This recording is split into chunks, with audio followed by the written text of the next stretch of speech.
వెళ్తే మనము మన గమ్యాన్ని చేరుకుంటామని ఒక క్లారిటీ మనకు వస్తుంది. ఇది మనకు తెలిసిన ఎగ్జాంపుల్. మన ఇంటి దగ్గర నుంచి మనం ఉన్న ఏరియాలో ఒక బస్ స్టాండ్కి వెళ్ళాలంటే కంపల్సరీ మనం ఉన్న కాలనీలో నుంచి 2-3 దారులు ఉంటాయి. ఒక్కొక్కటి ఓన్లీ మనిషి వెళ్ళడానికి చిన్న గల్లీలు ఉంటాయి. అది బాగా షార్ట్ గా ఉంటది. మనం నడుచుకుంటూ వెళ్ళినప్పుడు ఏం చేస్తాం, కంపల్సరీ ఆ గల్లీలోంచి వెళ్ళిపోతుంది. ఎందుకంటే దూరంగా తిరిగి నడుచుకుంటూ వెళ్తే లేట్ అవుతుంది. మనిషిలు మామూలుగా ఇలా నడుచుకుంటూ వెళ్తే ఇది ఈ చిన్న దారిలో ఇక్కడ దాటుకొని వెళ్ళిపోతే అయిపోతుంది అని మనకు తెలిసిపోతుంది. అదే ఒక వెహికల్ బైక్ వెళ్ళాలంటే పెద్ద విశాలంగా ఉన్న దారి అవసరమా, బైక్ వెళ్ళడానికి కంఫర్టబుల్ గా ఉన్న దారి అవసరమా చూస్తాం. అది కాకుండా ఒక కారు లేదంటే ఒక బస్సు, మనం ఏదైనా అవసరాల కోసం బస్సులో ఫ్యామిలీ వెళ్తున్నాం అనుకోండి, ఆ బస్సు ఎక్కడ ఏ దారిలో వెళ్తుంది, చిన్న గాలిలో వెళ్ళే దాంట్లో వెళ్తుందా? వెళ్ళదు కదా. వెంటనే ఏమనుకుంటాం మనము, బస్సు ఈ గల్లీలో వెళ్దు, ఈ దారిలో వెళ్ళాలి, దూరమైనా సరే ఇలా వెళ్తాం. కాబట్టి మనము ఎప్పుడైతే నడుచుకుంటూ వెళ్ళేటప్పుడు ఈ దారిలో వెళ్ళాలి, బండి మీద అయితే ఈ దారిలో వెళ్ళాలి, బస్సు లేదా కార్లో అయితే ఈ దారిలో వెళ్ళాలని ఎలా డిసైడ్ అవుతాం? ఆ 3 దారుల గురించి మనకి క్లియర్ గా తెలిసి ఏది ఎటు వెళ్తే మనం ఎంత టైంలో రీచ్ అవుతామని మనం తెలుసుకుంటే మన ప్రయాణం ఇది అయిపోతుంది. అంతే, అంతకంటే ఏం లేదు. కానీ ఈ విషయం మనకు తెలియలేదు అనుకో, మనకి ఏదో తెలిసిన దారిలో నడుచుకుంటూ వెళ్ళామనుకో, ఈ చిన్న గల్లీలో నడుచుకుంటూ వెళ్ళడానికి అవకాశం ఉన్నా తెలియకుండా ఈ దూరం నుంచి వెళ్ళాల్సిన వెహికల్స్ వెళ్ళే దారి నుంచి మనకు తెలియకుండా నడుచుకుంటూ వెళ్ళామనుకో, మన గమ్యాన్ని చేరుకోవడం లేట్ అయిపోతుంది. అలా కాకుండా మన బైక్ ఉంది కానీ ఇక్కడ చిన్న దగ్గరలో దారి ఉందని చెప్పి ఈ దారిలో వెళ్ళిపోయినాం అనుకో, ఆ బైక్ వెళ్ళడానికి ఎక్కడైనా ఆగిపోయి, అంటే వెళ్ళడానికి లేకపోతే మనం అక్కడ స్ట్రక్ అయిపోయి వెనక్కి రావడానికి వచ్చే లోపు మరి వెనక్కి ట్రాఫిక్ జామ్ అయిపోయి ముందుకు వెళ్ళక వెనక్కి రావడానికి రాకుండా అక్కడ స్ట్రక్ అయిపోయి మన ప్రయాణం లేట్ అవుతుంది. ఓకేనా? కాబట్టి మనం ఒక గమ్యాన్ని చేరాలంటే ఆ గమ్యాన్ని చేరుకోవడానికి దారులేంటి, which is the right proper way, అంటే సరి అయిన మార్గం ఏది అనేది మనం తెలుసుకోవాలి. తెలుసుకుంటే మన గమ్యం చేరుకోవడం, మన ప్రయాణం ఎక్కడ డిలే లేకుండా మనం అనుకున్న గమ్యాన్ని చేరుకుంటాం.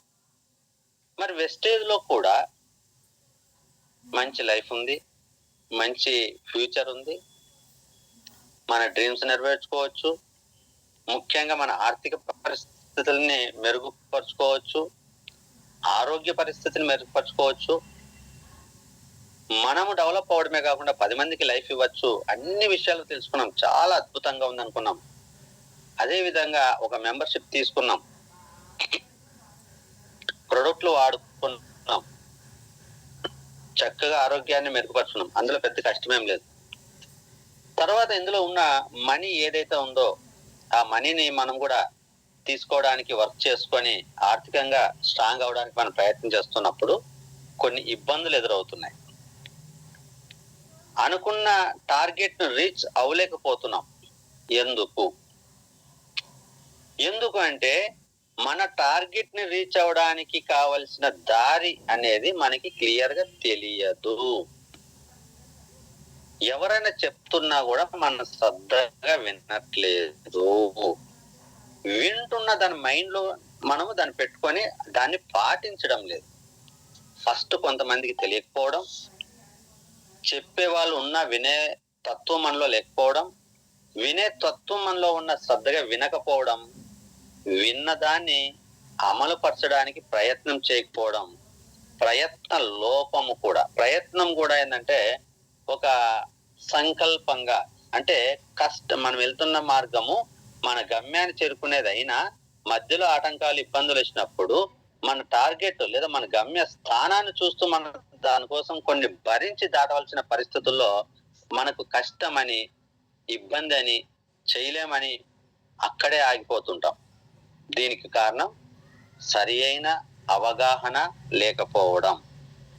వెస్టేజ్ లో మనకున్న టార్గెట్స్ ను రీచ్ అవడానికి మనకు కావలసిన మార్గం ఏదైతే ఉందో, మనం అనుకున్న టార్గెట్ రీచ్ అవడానికి కావాల్సిన మార్గాన్ని తెలియకపోవడం, వినకపోవడం, తెలుసుకోవడానికి ప్రయత్నం చేయకపోవడం, విన్నా దాన్ని సీరియస్ గా పట్టించుకోలేకపోవడం. ఇప్పుడు మనం ఏం చెయ్యాలి?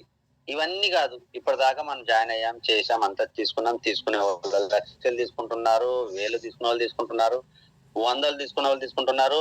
ఎంతో ప్రయత్నం చేసి ఏమీ తీసుకోలేకపోతున్నారు. కొంతమంది అసలు ప్రయత్నమే చేయలేకపోతున్నారు. కొంతమంది ఈ ఆపర్చునిటీని అర్థం చేసుకోలేకపోతున్నారు. మరి ఈరోజు టాపిక్ వచ్చేసి దీన్ని అర్థం చేసుకునే వ్యక్తి ఎలా అడుగులు వేస్తే మన గమ్యాన్ని చేరుకుంటాం. అడుగులు వేయడం అంటే 1, 2 లెక్కేయడం కాదు. ఏ మార్గంలో మనము ప్రయాణం నడిస్తే సక్సెస్ అవుతాం కదా. మరి ఈరోజు నేను చెప్పేదాన్ని కొత్త విషయమా అంటే కొత్త విషయమేం కాదు, పాత విషయమే, రోజు చెప్తున్న విషయమే. మరి రోజు చెప్తున్నా మనకు తెలియ విషయమా కాదు, తెలిసిన విషయమే. మనం వినని విషయమా అంటే విన్న విషయమే. విన్నదాన్ని పరిపూర్ణంగా అర్థం చేసుకోలేకపోవడం, అది కావాలి, దాన్ని నేను తీసుకోవాలి, నేను పొందవలసిన దాన్ని పొందడానికి దీన్ని ఉపయోగించుకోవాలని తపనతో దాని గురించి తెలుసుకోలేకపోవడం, తెలిసిన దాన్ని కొద్ది కష్టమైన దాన్ని అమలుపరచడానికి ప్రయత్నించకపోవడం, ప్రయత్నం చేసిన దాంట్లో ఒక పట్టుదల కృషి లేకపోవడం. ఇప్పుడు నేను చెప్పే కొత్త విషయాలు కాదు, కానీ మీరు తెలిసినవేని సాధించుకోవడానికి దాని గురించి క్లియర్ గా తెలుసుకొని అమలు పరిచే విధానం మీద నేను చెప్పాలనుకుంటున్నా. అంతే. ఇప్పుడు చెప్పేది కొత్త స్టెప్స్, కొత్త ఏం చెప్పను, పాతవే మీకు తెలిసినవే, అయినా సరే దాన్ని ఉపయోగించుకోలేకపోతున్నారు. కాబట్టి ఎలా ఎగ్జాక్ట్ గా చేస్తే మనం సక్సెస్ అవుతాం, ఎగ్జాక్ట్ గా ఉండాలి. రిజల్ట్ రావాలంటే ఇప్పుడు గన్ను తీసుకొని పేల్చేవాడు, తన దగ్గర గన్ ఉంది, బుల్లెట్స్ ఉన్నాయి, మా కాల్చే వ్యక్తి ఉన్నాడు, అటువైపు కాల్చబడిన వ్యక్తి ఉన్నాడు, కానీ కొద్దిగా గురి తప్పితే గెలుస్తామా మనం? అటువైపు అనుకోండి, పాకిస్తాన్ వాళ్ళకి మనకే యుద్ధం. పాకిస్తాన్ వాళ్ళకి బాగా పర్ఫెక్ట్ గా ట్రైనింగ్ అయ్యి వాళ్ళు దూరం నుంచి గురి పెట్టి కాలిస్తే మన వాళ్ళకి ఎగ్జాక్ట్ గా ఆ పర్సన్ కి, మన సైనికులకి తగిలేసి ఆ బుల్లెట్ చనిపోతున్నారు. మన వాళ్ళు కూడా ఉన్నారు, మన దగ్గర వాళ్ళ లాంటి గన్నులు ఉన్నాయి, అన్ని ఉన్నాయి, మనము కాలుస్తున్నారు. కానీ మన వాళ్ళు ఏదైతే ఆ తుపాకులతో కాల్చినప్పుడు ఆ బుల్లెట్స్ వాళ్ళకి తగలకుండా గురి తప్పడం, ఎగ్జాక్ట్ పర్ఫెక్షన్ లేకపోవడం వల్ల సైడ్ అంటే వాళ్ళు తలకు తగలిసింది పక్కన బుల్లెట్ వెళ్ళిపోతుంటే మనం కాలుస్తూనే ఉంటాం, వాళ్ళు మిస్ అవుతుంటారు, వాళ్ళు కాల్చినది గురి పర్ఫెక్ట్ గా ఉంది, మన వాళ్ళు చచ్చిపోతారు. అప్పుడు ఎవరు గెలుపు వస్తుంది? పాకిస్తాన్ వాళ్ళు గెలుపు వస్తుంది. ఎందుకు గెలుపు వచ్చింది? చేసే పనిలో పర్ఫెక్షన్ ఉండడం వల్ల. ఇప్పుడు వాళ్ళ దగ్గర గన్ ఉన్నాయి, మన దగ్గర గన్ ఉన్నాయి, వాళ్ళు సైనికులు, మన వాళ్ళు సైనికులు, మన దగ్గర బుల్లెట్స్ ఉన్నాయి, వాళ్ళు ప్రయత్నం చేసి కష్టపడి కాలుస్తున్నారు, మనము కష్టపడి కాలుస్తున్నాము, మన వాళ్ళు చచ్చిపోయారు, వాళ్ళు గెలిచారు అంటే అర్థం ఏంటి? వాళ్ళు చేస్తున్న పనిలో పర్ఫెక్షన్. ఒక బుల్లెట్ వదిలితే ఎగ్జాక్ట్ గా వాళ్ళు దేనికోసం ఆ బుల్లెట్ వదిలారో అది పర్ఫెక్ట్ గా టచ్ అయ్యే విధంగా ఆ గురి పర్ఫెక్ట్ గా ఉంది. మరి మనము చేసాం కదా, వాళ్ళు చేసినామంటే 98% మనం పర్ఫెక్ట్ గా అన్ని చేసిన 2% లో ఆ గురి అంటే ఆ టార్గెట్ ఏదైతే ఉందో అది మిస్ అయిపోతుంది. నీ చేసే పనిలో 98% పని చేస్తున్నా, 2% మరి పర్ఫెక్షన్ లేకపోవడం వల్ల నీ రిజల్ట్ ఫెయిల్యూర్ ని మనం అంగీకరించాల్సి. మరి ఇప్పుడు మనం అందరం ఇందులో ఉన్నాళ్ళు వెస్టేజ్ లో నేను చెప్తున్న 7 స్టెప్స్ గురించి తెలీదా అంటే తెలుసు, వినలేదా అంటే విన్నారు, అర్థమే కాలేదా అంటే అర్థమైంది, అమలు పరచడానికి ప్రయత్నం చేయలేదంటే చేస్తున్నారు. ఆ ప్రయత్నము లోపం, ఎంత ప్రయత్నం లోపం అంటే 2-3% ప్రయత్నం లోపం వల్ల మనము ఫెయిల్యూర్ అవుతున్నాం. అంతే. ప్రయత్నం చేస్తున్నాం, అన్ని చేస్తున్నాం, కానీ రిజల్ట్ రావట్లేదు. ఎందుకంటే 2-3%. ఇందాక నేను చెప్పాను కదా, బుల్లెట్ మన వాళ్ళు కాల్చారు, జస్ట్ వాళ్ళకి తగలాల్సింది పక్కకి వెళ్ళిపోయింది, అది జస్ట్ మిస్ అంతే. అదేం పెద్ద మనం ఇక్కడ కలిస్తే ఈస్ట్ కలిస్తే వెస్ట్ గా వెళ్ళట్లే బుల్లెట్, ఎగ్జాక్ట్ గా పర్సన్ తగలాల్సిన ప్లేస్ నుంచి 1 ఇంచ్ పక్కనలో అతనికి బుల్లెట్ మిస్ అవడం వల్ల అతను బ్రతుకుతున్నాడు, మన వాళ్ళని చంపాడు, పాకిస్తాన్ గెలిచాడు. ఇక్కడ మనం కూడా ఎంత చేస్తున్నాం అంటే 98% పర్ఫెక్ట్ గా వర్క్ చేస్తున్నాం. ఆ 2% పర్ఫెక్షన్ లేకపోవడం వల్ల ప్రయత్నం చేసి కష్టపడి అన్ని జూమ్ మీటింగ్ లేని ప్రొడక్ట్లు కొని అన్ని తిరిగి చేసి ఫైనల్ గా ఫెయిల్యూర్ ని అంగీకరిస్తున్నాం. మరి మన ప్రయత్నం ఎలా ఉండాలంటే 98% కాదు, 100% ఉండాలి. ఎప్పుడు మనం పని చేసే విధానం పర్ఫెక్షన్ ఎలా ఉండాలంటే 100%. అప్పుడు రిజల్ట్ మందే, సక్సెస్ మందే. అప్పుడు వెస్టేజ్ లో మన డ్రీమ్స్ నెరవేర్చుకోవడానికి అవకాశం ఉంటుంది. ఏంటి అంటే ఎవరైతే వెస్టేజ్ లో ఈరోజు నిలబడ్డారో వాళ్ళు ఒక బలమైన నిర్ణయం తీసుకోవాలి, దాన్నే సంకల్పం అంటారు. ఇక్కడ చూడండి, our life cannot be change in 1 minute. జీవితం ఒక నిమిషంలో ఎప్పుడు మారదు. ఒక నిమిషంలో జీవితం ఎప్పుడు మారదు. But A decision taken in 1 minute can be change our life. కానీ ఒక నిమిషంలో తీసుకున్న నిర్ణయం మన జీవితాన్ని మారుస్తుంది. చిన్న తేడా ఇది, చిన్న తేడా. ఒక నిమిషంలో జీవితం మారదు, కానీ ఒక నిమిషంలో తీసుకున్న నిర్ణయం మన జీవితాన్ని మారుస్తుంది. ఒక నిమిషంలో జీవితం మారదు, ఇది అందరికీ తెలిసిన విషయమే. కానీ ఆ జీవితం మారాలంటే ఆ ఒక్క నిమిషంలో తీసుకున్న నిర్ణయం అంతా డిసైడ్ అయి ఉంటుంది. ఆ నిర్ణయం అనేది అంత పర్ఫెక్ట్ గా ఉండాలి. మరి ఇప్పుడు మనం మీటింగ్ లో ఉన్న వాళ్ళందరూ నిజంగా అంటే అంత స్ట్రాంగ్ గా మీరందరూ వెస్టేజ్ లో చేయాలని డిసైడ్ అయ్యారా? వెస్టేజ్ ఉపయోగించుకొని మన జీవితాన్ని మార్చుకోవాలి, మన డ్రీమ్స్ నెరవేర్చుకోవాలి, మనకున్న ఏదైతే ఇబ్బందులు ఉన్నారో ఆ ఇబ్బందులు తొలగించుకోవాలి. ఆర్థిక సమస్యలు కావచ్చు, ఆ తర్వాత అనారోగ్య సమస్యలు కావచ్చు, అంటే ఒక రిలేషన్ ప్రాబ్లం కావచ్చు, పీస్ఫుల్ మైండ్ ఆఫ్ వర్క్ కావచ్చు, ఏదన్నా కానీ మనకి ఏదైతే లోటు ఉందో ఆ లోటుని వెస్టేజ్ లో మనం సరి చేసుకోవచ్చు అనుకున్నప్పుడు మనల్ని అందరూ మీరు డిసైడ్ అయ్యారా? నేను డిసైడ్ అయ్యాను. నేను 100% డిసైడ్ అయ్యాను కాబట్టి ఇన్కమ్ తీసుకుంటున్నాను. నేను పని కొద్దిగా చేసుకున్నా కూడా నేను ఎప్పుడు పాజిటివ్ గానే ఉంటున్నాను. ఇంకా ఎప్పుడైనా కూడా టీం నేను నడిపించగలను, ఎంత గ్యాప్ వచ్చినా. మరి మీరందరూ కూడా ఫస్ట్ చేయాల్సింది ఏంటంటే, వెస్టేజ్ వల్ల నా లైఫ్ చేంజ్ అవుతుంది, వెస్టేజ్ ని ఉపయోగించుకొని నేను నా లైఫ్ ని చేంజ్ చేసుకోవాలని మీరందరూ ఒక బలమైన నిర్ణయం తీసుకోవాలి. ఎప్పుడైతే మీరు ఈ బలమైన నిర్ణయం తీసుకుంటారో అప్పుడే వెస్టేజ్ గురించి మీ మైండ్ ఆలోచిస్తుంది. ఎలా ఆలోచిస్తుంది అంటే, వెస్టేజ్ కోసం ఎర్లీగా లేయాలి, వెస్టేజ్ కోసం నేర్చుకోవాలి, వెస్టేజ్ కోసం వీలు కల్పించుకోవాలి, వెస్టేజ్ కోసం త్వరగా పనులు కంప్లీట్ చేసుకోవాలి. వెస్టేజ్ గురించి తెలుసుకోవాలంటే ఆ టయానికల్లా నేను ముందు అలారం పెట్టుకోవాలి, ఆ టయానికి క్లాస్ లో నేను జాయిన్ అయ్యే తీరాలి, ఏ పని ఉన్నా ఆ క్లాస్ కు ముందు పని చేసుకోవాలి, క్లాస్ తర్వాత చేసుకోవాలి, క్లాస్ ఎట్టి పరిస్థితిలో నేను మానకూడదు, ఈ నెలలో ఒక టార్గెట్ పెట్టుకోవాలి, నేను ఈ స్థాయికి వెళ్ళాలని అనుక్షణం నీ మైండ్ ఒక ప్రోగ్రెస్, ఒక సిస్టమ్ లో ఎలా వర్క్ చేస్తామో, మనకు సిస్టమ్ కి ఏది కొడితే అది మనకి ఎలా వస్తుందో, నువ్వు ఏది అనుకుంటే నీ మైండ్ అలానికి రిజల్ట్ ఇస్తుంది, నీ బాడీని సెట్ చేస్తుంది. ఇప్పుడు మనం పని చేయాలంటే అబ్బా ఓపిక లేదంటాం. ఎప్పుడైతే నువ్వు డిసైడ్ అయితే నీ మైండ్ కి ఎప్పుడైతే ఆ మైండ్ కి నీ డ్రీమ్, నీ డిజైర్ ని నీ మైండ్ కి ఇస్తే, నేను వెస్టేజ్ లో ఖచ్చితంగా క్రౌన్ డైరెక్టర్ అవ్వాలి, ₹1,00,000 తీసుకోవాలని నీ మైండ్ కి బలంగా ఇస్తే, అక్కడ నీ మైండ్ లో ఉన్న నర్వస్ సిస్టమ్ పనిచేస్తుంది. ఎలా అంటే దానికి సాధించడానికి కావాల్సిన ఎనర్జీని ఆటోమేటిక్ గా నీ బాడీలో రికవరీ అయ్యే విధంగా. అంతేనండి, నిజం. ఇది ఎవరికి అర్థం చేసుకోవట్లే. నీ మైండ్ కి ఇవ్వట్లేదు, ఇన్పుట్ ఇస్తే కదా అవుట్పుట్ వచ్చేది. మనమే ఇచ్చేటప్పుడే మన వల్ల అవుతాదా అని అనుకుంటే నీ మైండ్ ఏమిస్తుంది పాజిటివ్ గా, నువ్వు చేయగలవు అని. ఇప్పుడు మన ఎనర్జీ లెవెల్స్ ఒకసారి ఆలోచించండి. సర్వసాధారణంగా మన ఎనర్జీ లెవెల్స్ 3 రకాలుగా ఉంటాయి. ఏ సంతోషము ఏ దుఃఖము లేనప్పుడు నీ ఎనర్జీ లెవెల్స్ మీడియం గా ఉంటాయి. ఏదైనా నువ్వు బాధలో, అది అనారోగ్య సమస్యలు కావచ్చు, ఇంకో బాధ కావచ్చు, ఏదంటే మెంటల్ గా స్ట్రెస్ లో కావచ్చు, ఇంకేదైనా ప్రాబ్లమ్స్ లో ఉన్నప్పుడు నీ ఎనర్జీ లెవెల్స్ డౌన్ లో ఉంటాయి. అంటే నీ బాడీ లేచి పని చేయడానికి సహకరించదు. నువ్వు తిన్నా తినకపోయినా నీ బాడీ సహకరించదు. తిన్నా కూడా లేచి పని చేయాలంటే బాడీ సపోర్ట్ చేయదు, నీ ఎనర్జీ లెవెల్స్ డౌన్ లో ఉంటాయి. నార్మల్ గా నీ ఏ మెంటల్ స్ట్రెస్ లేనప్పుడు నీ ఎనర్జీ లెవెల్స్ కొద్దిగా ఎక్కువగా ఉంటాయి. నువ్వు బాగా సంతోషంగా ఉన్నావు అనుకోండి, హ్యాపీగా ఉన్నావు అనుకోండి, నీ ఎనర్జీ లెవెల్స్ ఇంకా ఎక్కువగా ఉంటాయి. మరి ఇదే బాడీ, ఇదే మైండ్ మరి సంతోషంగా ఉన్నప్పుడు మనకేమైనా వేరే మైండ్ వస్తుందా? మన మైండ్ సంతోషంగా ఉన్నప్పుడు మన బాడీ ఏమైనా చేంజ్ అవుతుందా? బాధలో ఉన్నప్పుడు మన బాడీ ఏమైనా చేంజ్ అవుతుందా? కాదు కదా. మనం భూమి మీదకి వచ్చినప్పటి నుంచి పోయేంత వరకు ఒకటే బాడీ, ఒకే మైండ్, ఒకే ఫిట్నెస్, అంతా ఒకటే.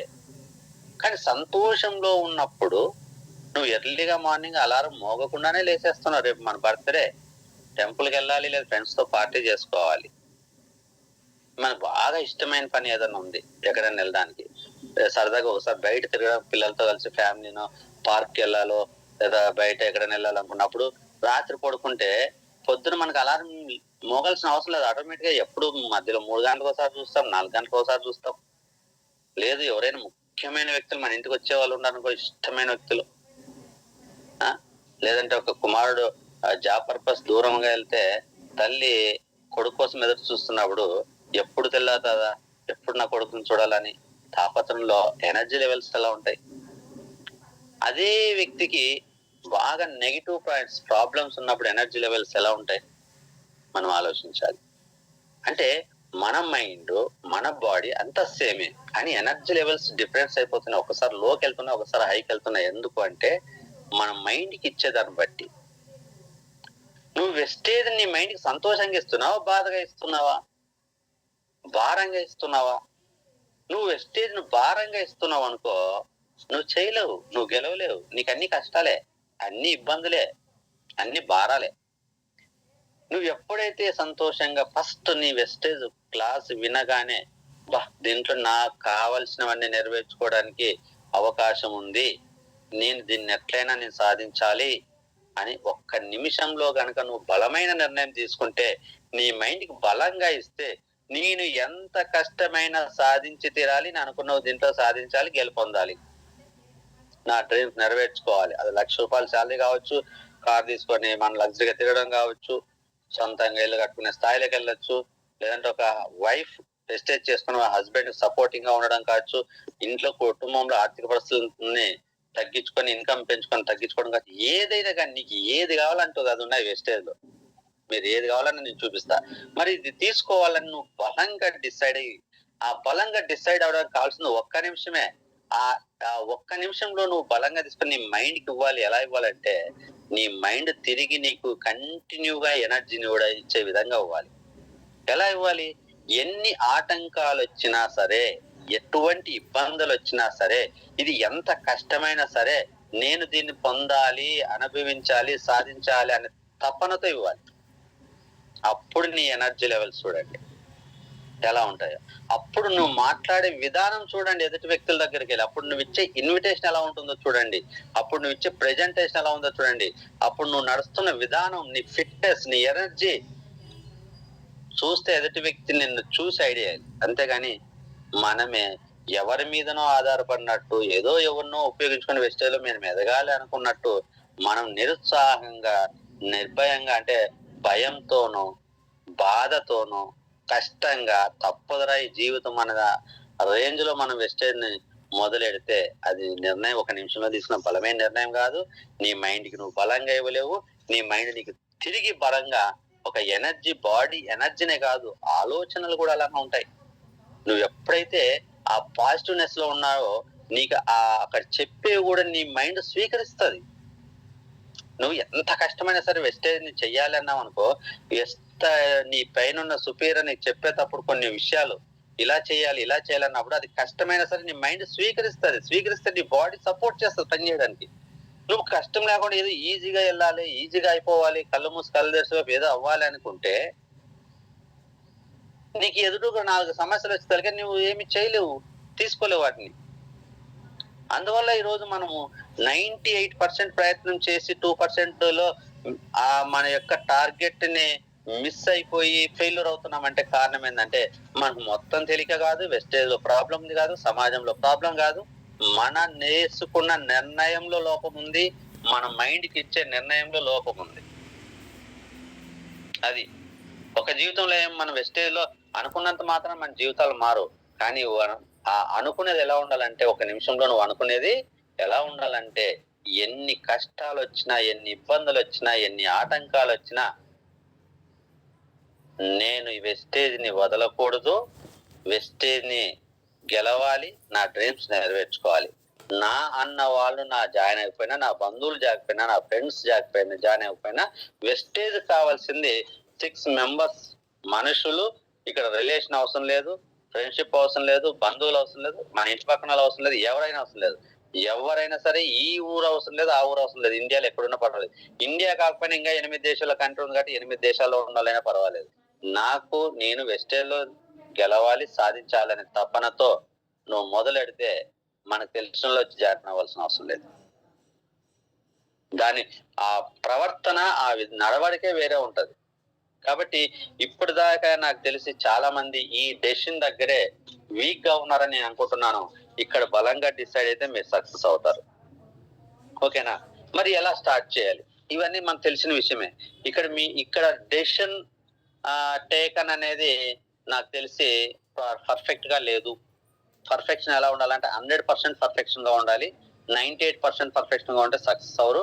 100% పర్ఫెక్షన్ ఉండాలి. ఇందాక చెప్పాను కదా, పాకిస్తాన్ కి ఇండియాకి ఫైటింగ్ ఎలా ఉందో అక్కడ మనం 2% పర్ఫెక్షన్ లేకపోతే మనము వాళ్ళు కాల్చేది మనము కాల్చేదానికి గురైపోయి మన వాళ్ళు సైనికులు చనిపోతారు, ఇండియా ఓడిపోతారు, వాళ్ళు గెలుస్తారు.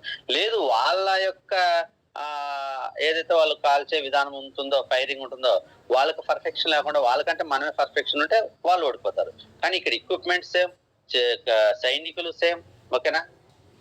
అంతా ఓకే, ఫైరింగ్ ఓకే. కానీ డిఫరెంట్ ఏంటంటే ఆ విద్యలో నైపుణ్యం అనేది పర్ఫెక్షన్ ఉండాలి.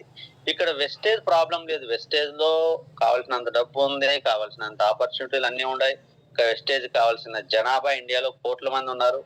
మనకు చేయాల్సిందంటే మనం చేసే పనిలో పర్ఫెక్షన్ అనేది తక్కువ ఉంది. 95% 97% ఉండొచ్చు. 100% పర్ఫెక్షన్ ఉండాలి. ఆ 100% పర్ఫెక్షన్ ఉండాలి అంటే నువ్వు తీసుకునే డెసిషన్ 100% స్ట్రాంగ్ గా ఉండాలి. ఆ స్ట్రాంగ్ డెసిషన్ తీసుకుంటే మీరు సక్సెస్ అవ్వాలి. చెప్పాను కదా, స్ట్రాంగ్ డెసిషన్ అంటే ఏంటి? ఎన్ని ఆటంకాలు వచ్చినా, ఎన్ని ఇబ్బందులు వచ్చినా, నా వాళ్ళు జాయిన్ అయినా అవ్వకపోయినా, ఇండియాలో ఉన్న ఏదో ఒక వ్యక్తిని, ఎక్కడో ఒక వ్యక్తిని, ఆకలితో ఉన్న వ్యక్తిని తీసుకొచ్చి నేను వెస్టేజ్ కనెక్ట్ చేసి వాళ్ళ ద్వారా బిజినెస్ పెంచుకొని నేను అనుకున్నది సాధించి తీరాలి. నేనున్న ఏరియాలోనే నా ఇంటి పక్కన ఉన్న వాళ్ళే, నా వాళ్ళే వచ్చి 6 మంది జాయిన్ అవ్వాల, నేను పని చేయాల్సిన అవసరం లేదు, వాళ్ళు పని చేస్తే డబ్బులు రావాలంటే ఏం రావు. First you are the commitment leader అగా ఫీల్ అవ్వాలి, అంతే. ఆ డెసిషన్ అనేది చాలా స్ట్రాంగ్.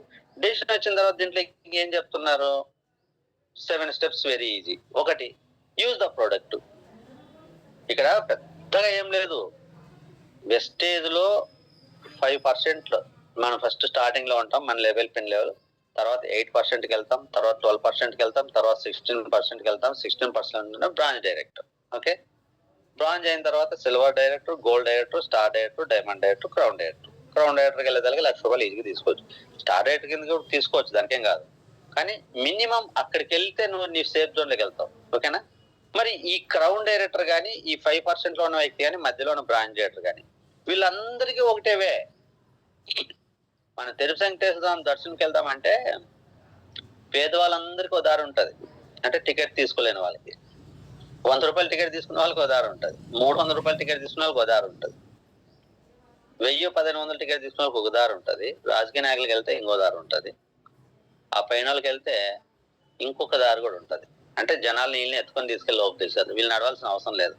అక్కడ ఉన్న పూజారులు వచ్చి వీళ్ళని పూజారులు భుజాల మీద కూర్చోపెట్టి ఆ దేవుని దగ్గర కూర్చోపెట్టి దేవుని చేయాల్సిన పూజ వదిలేసి వీళ్ళకి సేవలు చేస్తారు వాళ్ళు. ఓకేనా? దారులు డిఫరెంట్ చూస్తూ ఉంటాం. రాజకీయ నాయకులు పోతే పూజారులు దేవుని వదిలేసి రాజకీయ నాయకుల చుట్టూ పూజలు చేస్తూ ఉంటారు. దారి ఇప్పుడు తిరుపతి వెంకటేశ్వర దర్శనం వెళ్ళాలంటే ఎన్నో దారులు ఉన్నాయి. ఓకే, ఇక్కడ వెస్టేజ్ లో bronze director Godavari, star director Godavari, UCD Godavari, ఓకేనా, double universal crown director Godavari. అంటే మనం దారి అంటే మనం చేసే పని విధానం అని అర్థం. ఓకేనా? ఇన్ని లేవు, అందరికీ ఒకటే. దేవుడు అందరికీ ఒకటే అన్నట్టు ఇక్కడ అందరికీ ఒకటే. డియుసిడి అయినా, విఎంసిఎం మెంబర్ అయినా, డిసిడి అయినా, క్రౌన్ డైరెక్టర్ అయినా, డబుల్ క్రౌన్ డైరెక్టర్ అయినా, యూనివర్సల్ క్రౌన్ డైరెక్టర్ అయినా, తర్వాత బ్రాంజ్ అయినా, సిల్వర్ అయినా, 5% అయినా, అందరికీ ఒకటేవే. ఏంటా ఒకటేవే? మీకు ఎక్కడ కష్టం ఉందో చూడండి. నేను ఇందాక ఏం చెప్పాను? మీ డెసిషన్ అనేది ఎంత పర్ఫెక్ట్ గా ఉంటే, ఎంత స్ట్రాంగ్ గా ఉంటే, ఒక నిమిషంలో తీసుకున్న నిర్ణయం, మీరు తీసుకునే నిర్ణయం అనేది ఎంత పర్ఫెక్ట్ గా, ఎంత స్ట్రాంగ్ గా ఉంటే మీ జర్నీ అంత ఈజీ.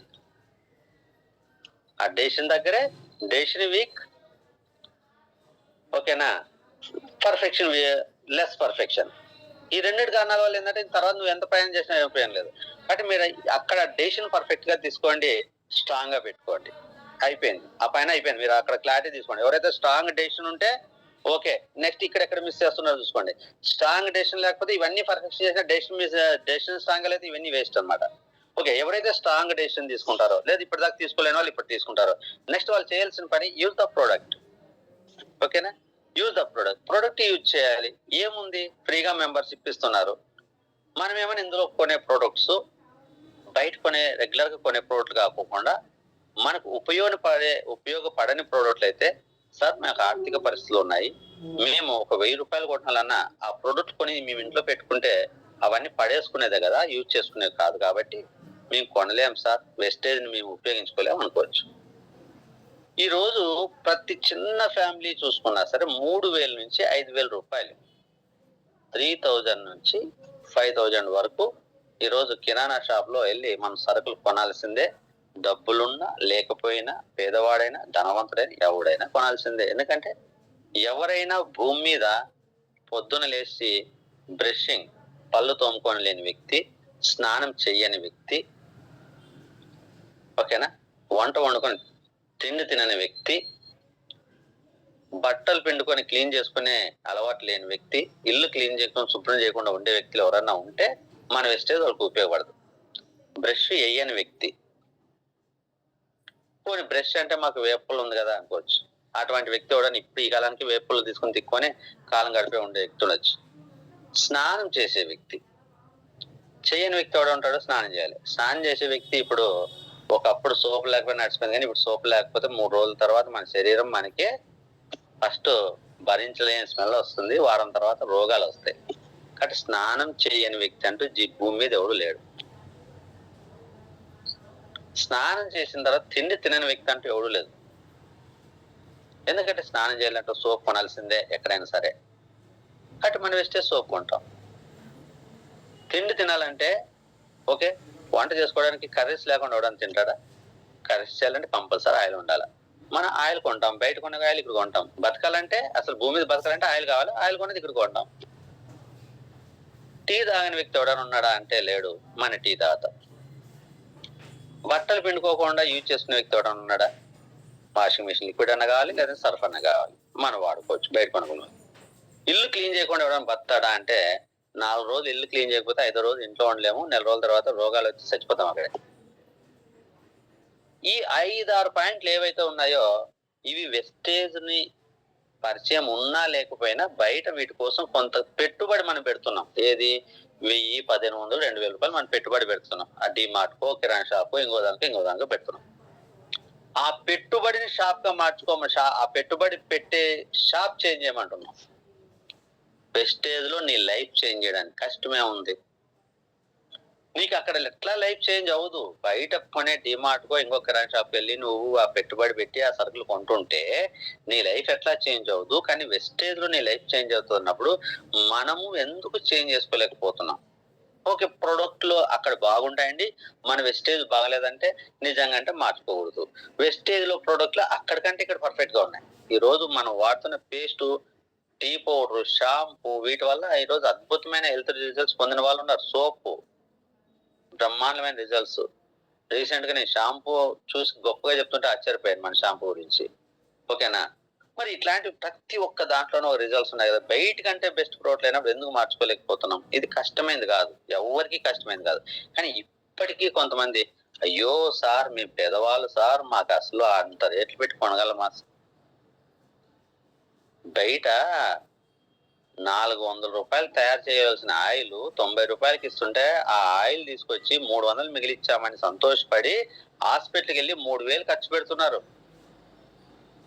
60 సంవత్సరాల దాకా గట్టిగా తిరిగి పని చేసుకోవాల్సిన వాడు 30 సంవత్సరాలకే మోకాలు నొప్పులు, నడుము నొప్పులు, బోన్స్, వెన్నముక అరిగిపోయి రోడ్లను పడుతున్నారు. చెప్పాలంటే ఎవరికి తెలియట్లే ఆ విషయాలు. తెలిసినా కూడా ఆ జ్ఞానం, భవిష్యత్తు గురించి జ్ఞానం లేకపోవడం వల్ల తాత్కాలికమైన ఉపశమనం పొందుతూ సర్వము కోల్పోతున్నాం. కాబట్టి వెస్టేజ్ ని ఉపయోగించుకోవాలంటే ఫస్ట్ క్వాలిఫికేషన్ మనలో క్వాలిటీ ఉండాలి. మనలో క్వాలిటీ ఉండాలి. క్వాలిటీ పర్సన్స్ నే వెస్టేజ్ ని అంగీకరిస్తారు. క్వాలిటీ లేని పర్సన్ వెస్టేజ్ ని అంగీకరించలేరు. కాబట్టి వెస్టేజ్ ను అంగీకరించే క్వాలిటీ పర్సన్స్ మన 6 మెంబర్స్ చాలు, ఎక్కువ అంతకు మించి అవసరం లేదు. మనము క్వాలిటీ పర్సన్స్ అనుకుంటే ఈ క్వాలిటీ ప్రొడక్ట్స్ వాడుకొని ఫస్ట్ ఆరోగ్యాన్ని పొందాం. ఇందులో జస్ట్ మనకు ఉపయోగపడే ప్రోడక్ట్లు ఎవరైనా కొనుక్కోవచ్చు. ఇది ఆల్మోస్ట్ అందరూ కొంటున్నారు, ఇక్కడ పెద్ద ప్రాబ్లం లేదు. మీటింగ్ లో ఉన్న వాళ్ళు కానీ, మన కింద టీం కానీ, కొంతమంది కొత్తగా వచ్చిన వాళ్ళు కొద్దిగా ఆలోచిస్తారు, కానీ కొనుక్కోవడానికి ఎవరికి ఇబ్బంది లేదు. 30 పాయింట్లు కాకపోతే 1000 రూపాయలు కాకపోతే 4000 5000 కూడా కొంటున్నారు, 10,000 కూడా కొంటున్నారు. ఇది పెద్ద కష్టమే కాదు. ఈ స్టెప్ అందరికి ఈజీనే కొనుక్కోవడం వరకు. ఏదో ఒక జ్ఞానం లేకపోతే వాళ్ళని ఇవన్నీ ఎక్స్ప్లెయిన్ చేస్తే కాస్ట్ గురించి కానీ బెనిఫిట్ల గురించి కానీ అన్ని ఎక్స్ప్లెయిన్ చేస్తే కొంటున్నారు. ఫస్ట్ పాయింట్ ఎక్కడ ఇబ్బంది లేదు. డెసిషన్ దగ్గర ఫస్ట్ ప్రాబ్లం. డెసిషన్ క్లియర్ అయిపోయిన తర్వాత ప్రొడక్ట్లు ఎవరైనా కొనుక్కుంటారు. దీని గురించి ఆ ప్రొడక్ట్ గురించి మన టీమ్ కి అవగాహన కల్పిస్తే బెనిఫిట్లు క్వాలిటీ అన్ని చెప్తే కొంటారు. ఇది వెరీ క్లియర్.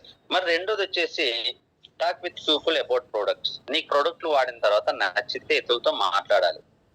ఇది సెకండ్ పాయింట్ అనేది ఎవరికి ఇబ్బంది ఏం లేదు. అసలు మాట్లాడడానికి అందరూ రెడీగా ఉన్నారు. కానీ ఎలా మాట్లాడితే ఎదుటి వ్యక్తులు నచ్చుతుంది అనే విషయం తెలియట్లేదు. మాట్లాడడానికి అందరూ ఇష్టమే, అందరూ ఈజీగా మాట్లాడతారు, బ్రహ్మాండంగా. ఎంత బాగా మాట్లాడతారంటే అసలు ప్రొడక్ట్లు వాడకపోయినా కూడా మాట్లాడమన్నా మాట్లాడేస్తారు.